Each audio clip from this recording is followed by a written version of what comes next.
Okay, so after nung stall boundaries, we've done yung positive limit maneuvering load factor and its ultimate, na negative limit maneuvering load factor, pati yung kanyang ultimate, and then yung ating stall boundary, um, the other lines no, that we need to produce x and y points or velocities and load factor points would be yung ating gas lines. Okay, gas lines.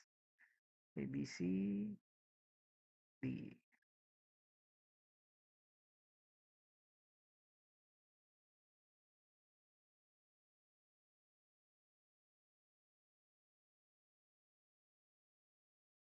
Wait, okay. Gas load factors, part 3.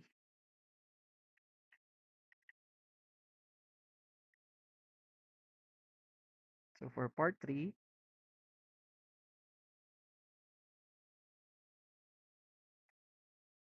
load factor due to gas.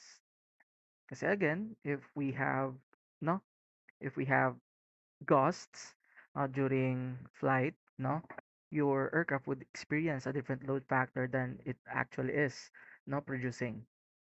Okay, this is of course because if a gas, um, especially vertical gusts, pushes the aircraft upward or downward, it would contribute to the angle of attack of the aircraft. And an increase in angle of attack would increase the coefficient of lift of the aircraft.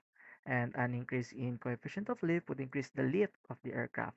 And if you remember the formula for the load factor, no, and N is equal to lift over weight, an increased lift would also increase yung ating load factor.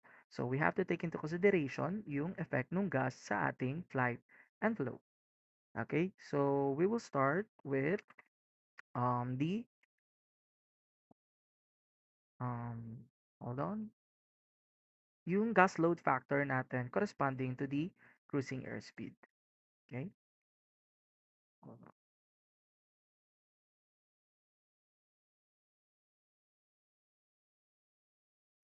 The gas load factor corresponding to airspeed. Okay, gas load factor corresponding to airspeed.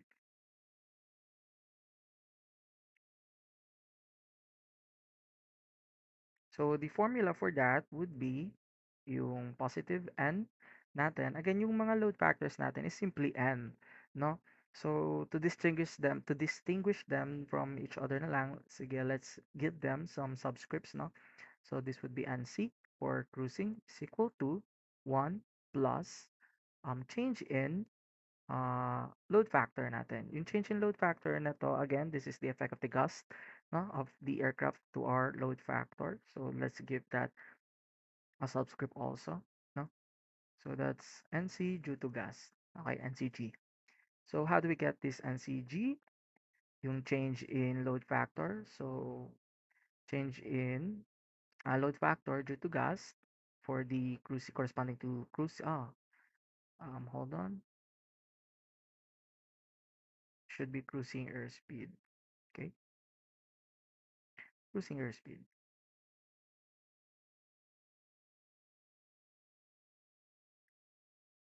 Okay, NCG is equal to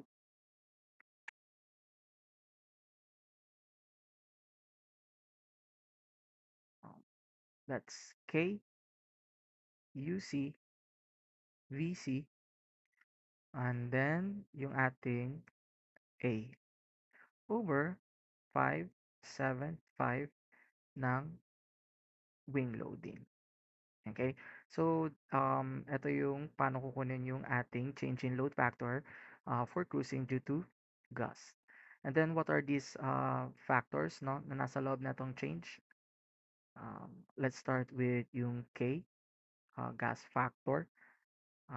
So, we have two. The first would be 1.33 times 2.67 over wing loading raised to 3 over 4. Okay? And this is if yung wing loading natin is less than 16 pounds per square foot. But yung K natin would be um, 1/2 ng wing loading raised to 1/4 if yung ating wing loading ay greater than ay or less than or equal to 16 pounds per square feet. So, itong value ng K natin would differ, no, if yung ating wing loading would be greater than 16 pound per square feet or less than or equal to 16 pound per square feet. Okay? So, yan. And then, yung U natin or the gust effect for cruising, that's 50 feet per second. Okay? This is arbitrary. Okay? This is a constant. Okay? Take note na yung foot pound per second, uh, make sure na constant yung unit. Okay? Na foot pound per second. Okay?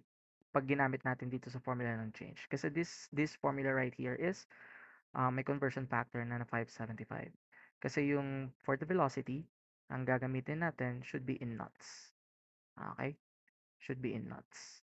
Ito should be in FPS. Okay? Foot pound per second. So for velocity naman, again, meron tayong um, way. Okay, magkaiba. Hold on. So we have two velocities then, no? We have yung VC min and VC des or the design cruising speed and then the minimum cruising speed. So let's start with the design cruising speed first. So that's 0.9 ng ating Vmax. Or kasi sometimes you will also see it as VH. Okay? 0.9 ng ating Vmax or VH or maximum speed at sea level. Okay? And again, the value should be in knots. And then for the minimum velocity natin at cruise, again, still knots.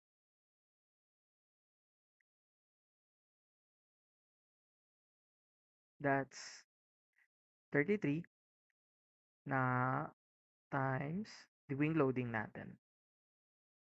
Okay? This is if your aircraft is normal or utility. If it's not normal or utility, the multiplier would be 36 ng wing loading for acrobatic. Okay? Okay, so hold on. Okay. So, etong 33 squared of wing loading and 36 squared of wing loading, yung input nating wing loading dito should be in pounds per feet squared. Okay? And pound per feet squared. And yung kalalabasan na speed natin would be in knots. Okay? Kasi these are empirical values na. Okay? Binigay na sa inyo yung kalalabasan na unit. Naka-knots na to. Now, which cruising speed would be used para sa equation natin? So, um, ang gamitin nyo, use the VC with greater value or larger value. Okay? So, kung anong mas malaking or mas mabilis na speed, if it's design cruising velocity or minimum cruising velocity, yun yung gagamitin natin na velocity dito sa formula ng change in load factor during cruise due to gas. Okay? Next would be yung ating A. Okay? A is equal to your CL alpha. If you still remember, that's your lip curve slope.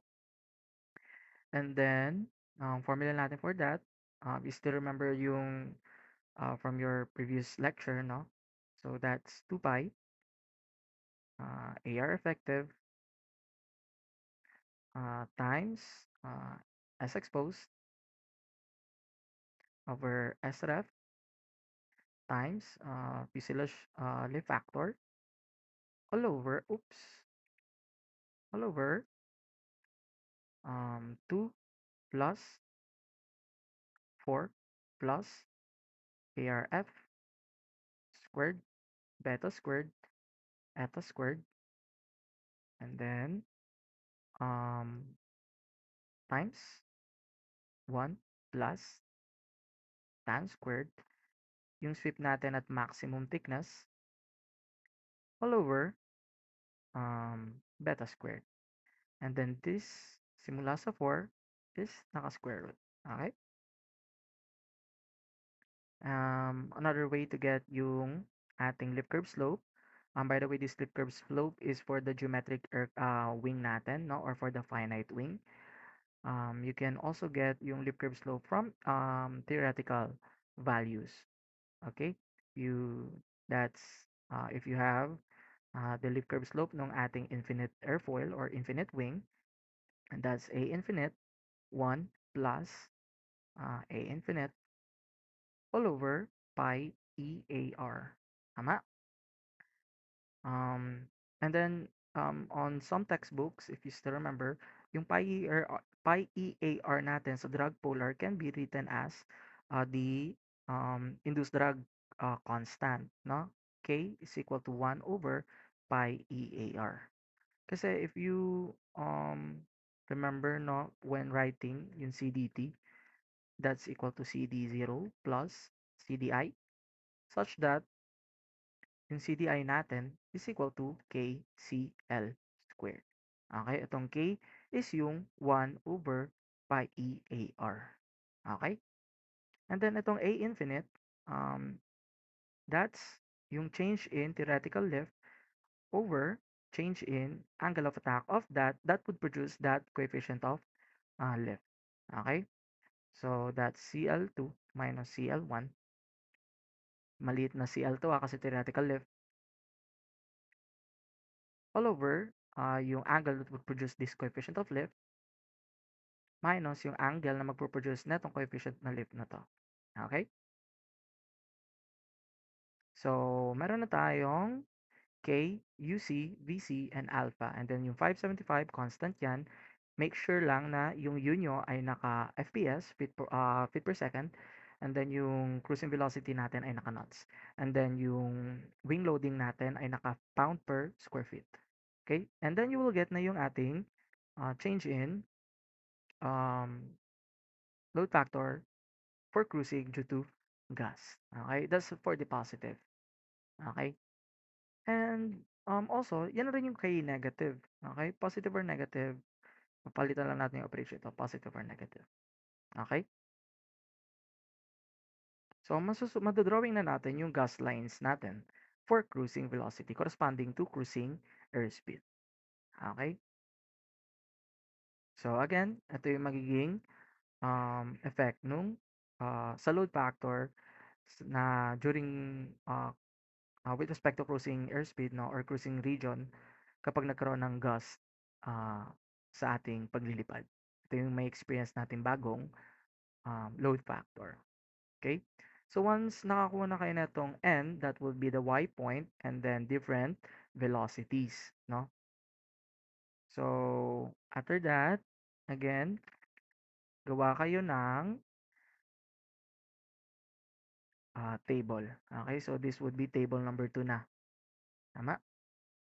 So table 2, ang laman yan would be um, positive and negative gas load,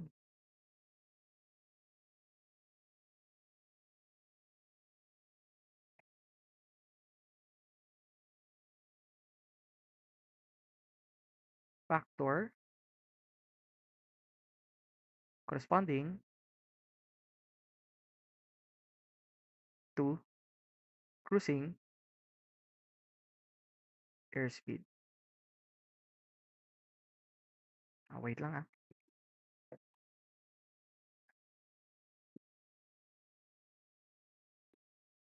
Okay.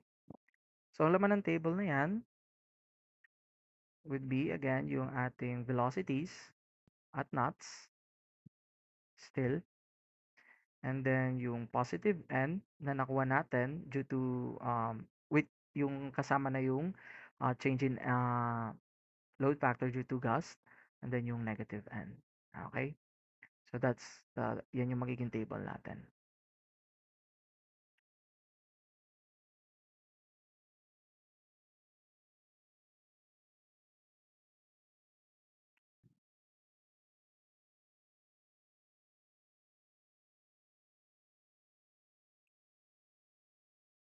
And then, yung huling value dito sa velocities natin would be yung sa cruising velocity natin na chosen.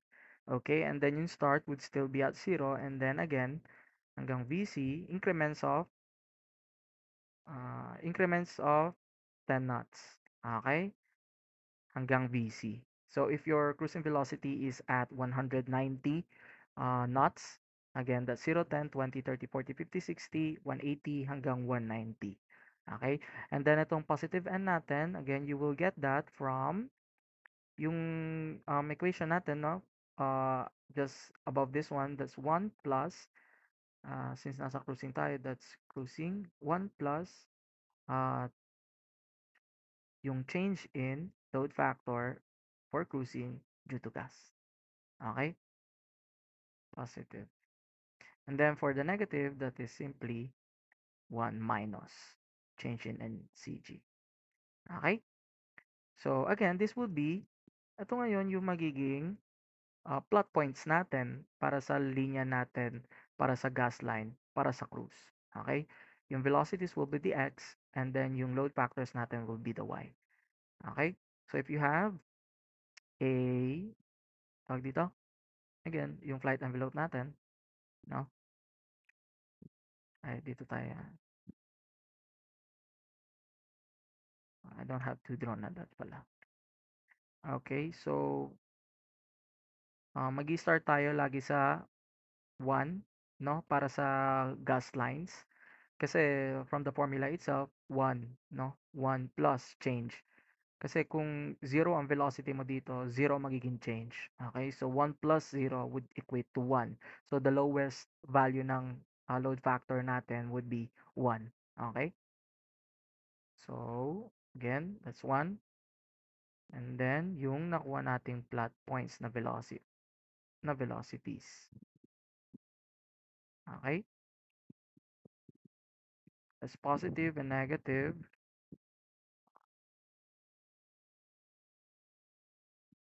VC due to gas and then negative, oops, VC due to gas.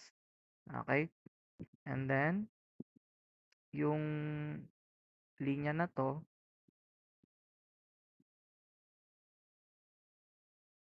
this would correspond to your, at this point, that's the cruising velocity. Okay? Cruising velocity. Cruising velocity. Okay? Then, if we draw a line here, no?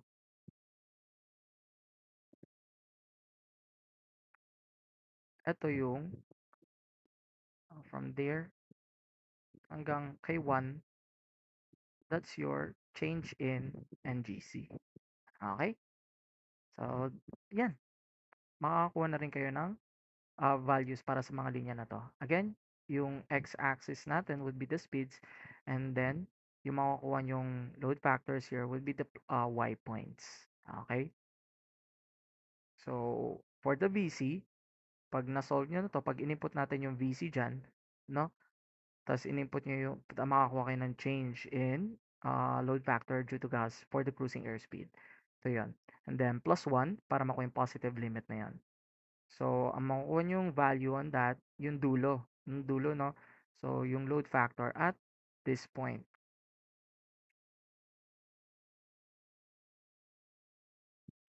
That's for the positive NC. Okay, for cruising speed. Okay? But, For the other speeds, no, kasi we'll be doing increments of 10 knots, 0, 10, 20, 30, 40. So, para makuha yung load factor at 10 knots, simply change nyo yung velocity dito sa formula. Okay? This cruising velocity, instead of cruising velocity, change it to the corresponding airspeed that you want to get the load factor for. Okay? So, if you're getting for 10 knots, okay, simply change yung velocity here to 10 knots. Okay? So, this would be the second table, and then you will be able to plot na yung ating positive and negative X and Y points para sa load factor with gust line corresponding to cruising airspeed. Okay? So, next, we can solve naman for the gas load factor corresponding to dive speed. Letter B.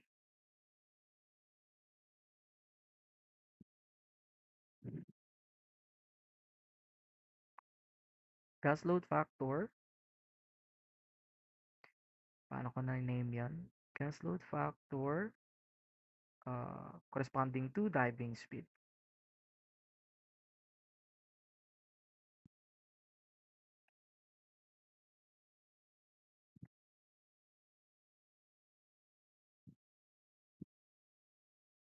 Okay, gas load factor corresponding to diving speed. Again, almost same formula lang para sa cruising airspeed natin. That is still positive or negative, and D is equal to 1 plus yung change in load factor for diving speed due to gas. Okay?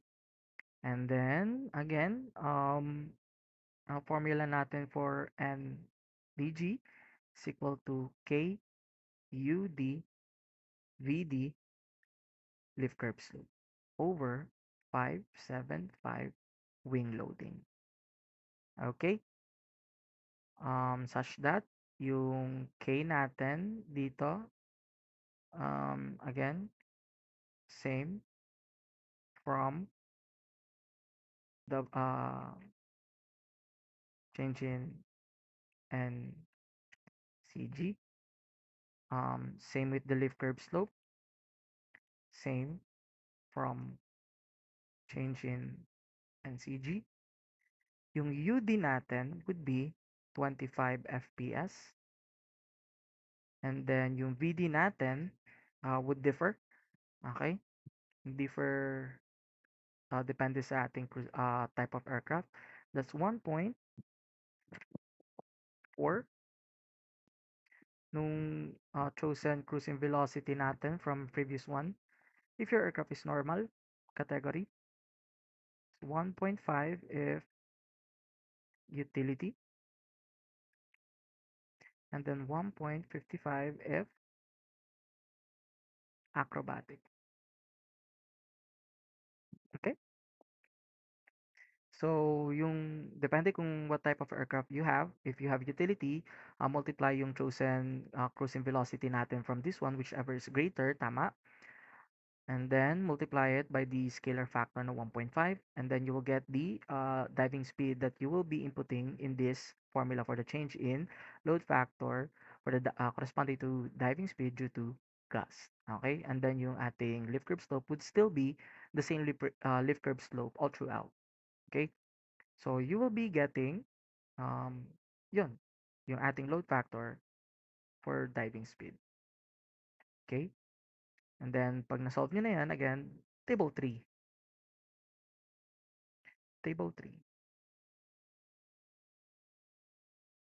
Table 3 would be um, positive and negative gas load factor corresponding to diving speed. Positive and negative gas load factor corresponding to diving speed.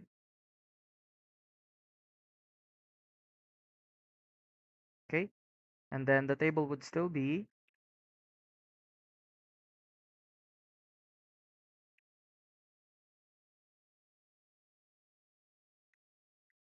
Velocity in knots, always positive n and then negative n. Okay?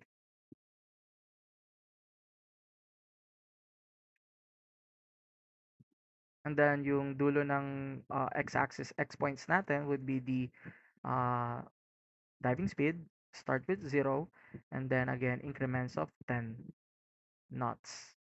Then yung positive n, still um, 1 plus ndg. And then ito 1 minus ndg. Oops. Change. Change in ndg. Okay? So, this would produce yung x points natin and y points natin para sa diving speed gust line. Okay? So, ito yung x points, ito yung y points. So, if you plot that, um, again,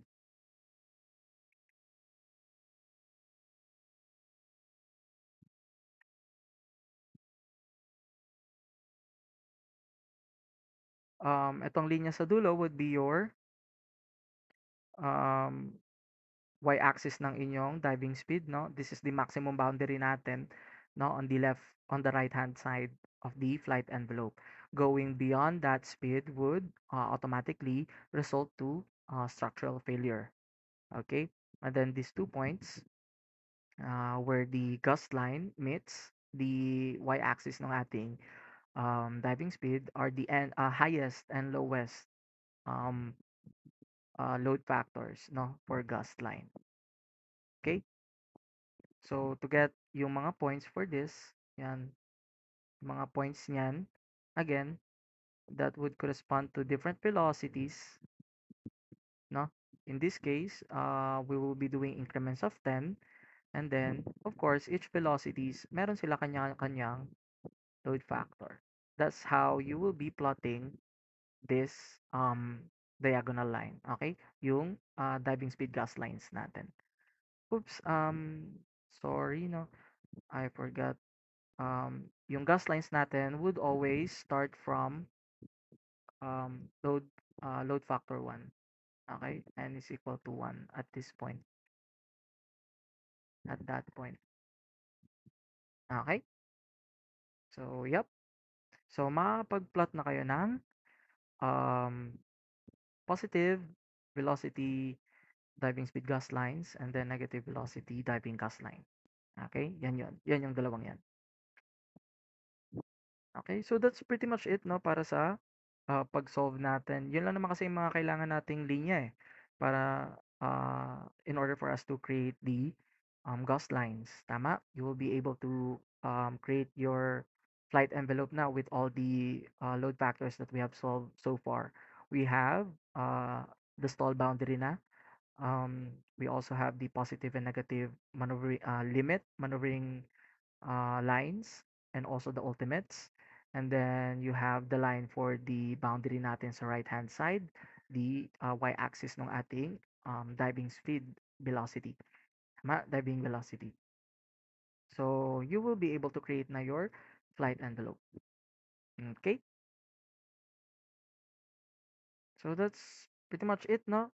So, once you have all the points, the next page would be, what part na ba tayo? Part 4. Part 4 would be the VN diagram. Okay? Part 4 is the actual VN diagram na. Pakilagay ito sa A3 paper. Okay? So, ang laman ng VN diagram, ang laman ng part 4 would be, again, the VN diagram.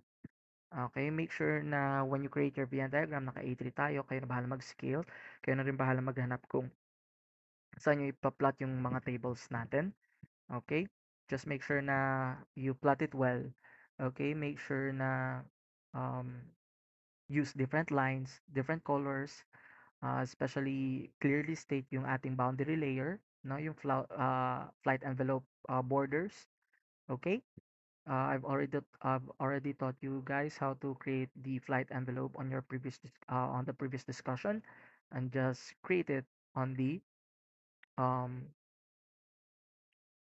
create it na lang somewhere. Okay, so I have here. Let's try. Let's try to have a sample flight envelope. Can I? Okay, here. Here's a sample flight envelope that I will be seeing now from your A3s on this project now. So again, you have the stall curves, tama?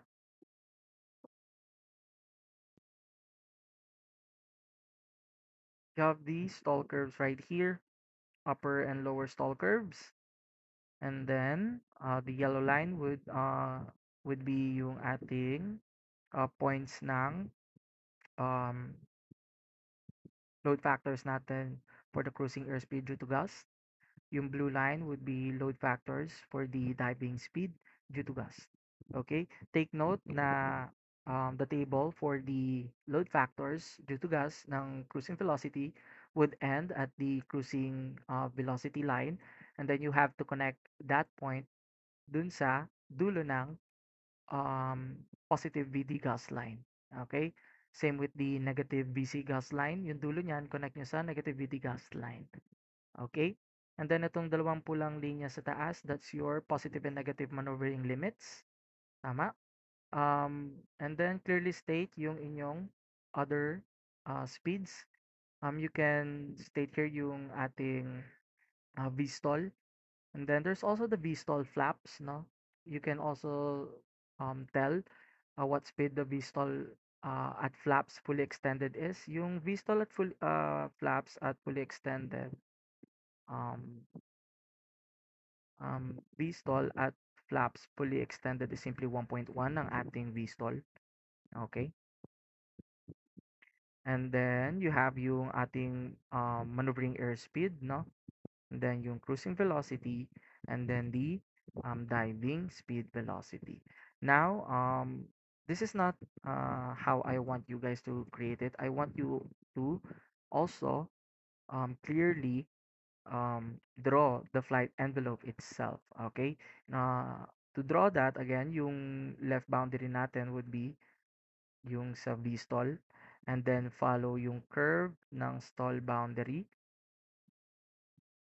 Oops, sorry. I cannot draw it properly, no?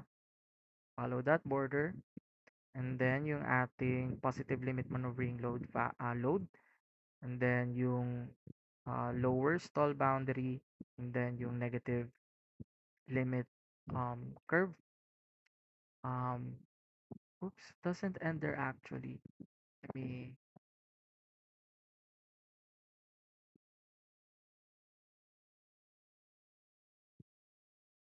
have to take into consideration kasi yung sa cruising velocity. Okay? And then from the intersection, kasi we have an intersection here, tama? Draw a y-axis para sa cruising velocity. And then from there, if your gas lines are inside the envelope itself, if yung ating positive cruising gas line is lower than the positive maneuvering limit load factor, simply yung intersection ng y-axis ng cruising velocity and the positive maneuvering limit load factor or line, connect that point to the, oops, connect this point to the VD gas line. Okay? Same with the lower part, connect this point to the VD gas line. And then the VD gas line connect it to each other. Okay? So this is the flight envelope. Okay? Essentially, this is the flight envelope. And then you can do other things with it. No, you can shade this whole area right here, but that's our flight envelope. Okay? This whole area right here. That's your flight envelope. Okay? So that's pretty much it for the technical report, and also how you will be getting your calculations. Okay? Or your values. This is the whole calculations. Okay? So yeah. It's pretty much it for the um, technical report and the calculations to get the load factors and the velocities. So let's have a sample problem.